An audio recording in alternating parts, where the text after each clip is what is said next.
Last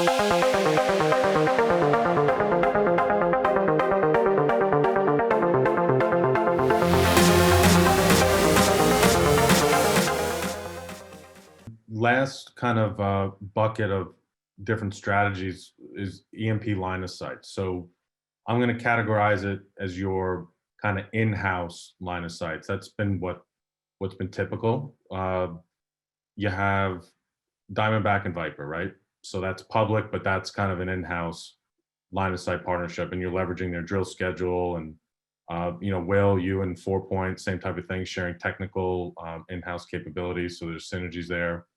You have Mesa Minerals and Rockcliffe in the Haynesville. I mean, there's a series of examples out there. I think the most common is kind of private equity, two companies within the portfolio doing that.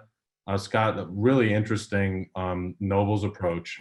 You've started to look at doing line of sights with publics and IOCs and majors, but it's a lot easier said than done. Can you explain that process and the politics and negotiations that went into putting those in place?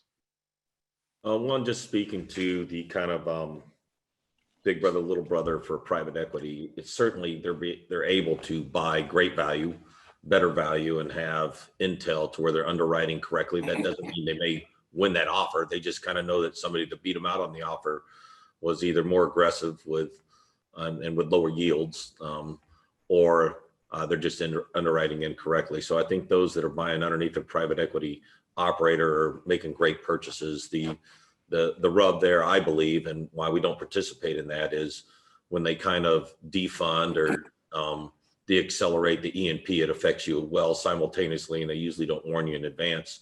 And your drilling schedule that you got in advance kind of has a sudden interruption in the way that you underwrote everything.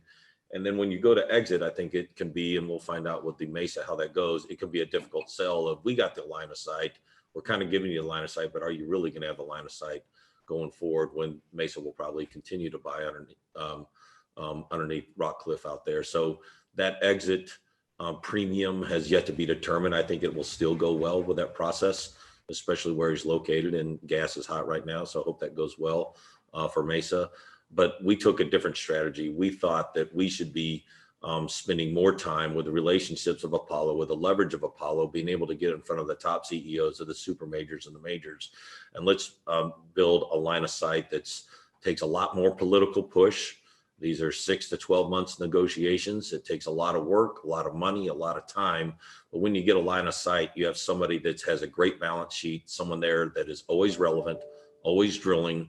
And then when you're buying all the time, to me, I think that's the magic of what Noble is building for Apollo and Belvedere, is that we're building this true franchise, sustainable franchise. It's longer to build, it's more expensive to build, but we'll be relevant all the time. And that right now is probably bringing us $5 million a month of royalties bought right underneath of great operators that both Shannon and that Chase have negotiated. So if you're an E&P out there looking for somebody to acquire underneath you and share those rewards, we'll discuss those terms and conditions with Shannon and Chase, and they're very favorable, and it's working out well on both sides. So we just prefer a little more magic and a little less dependency on the private equity back in the E&P.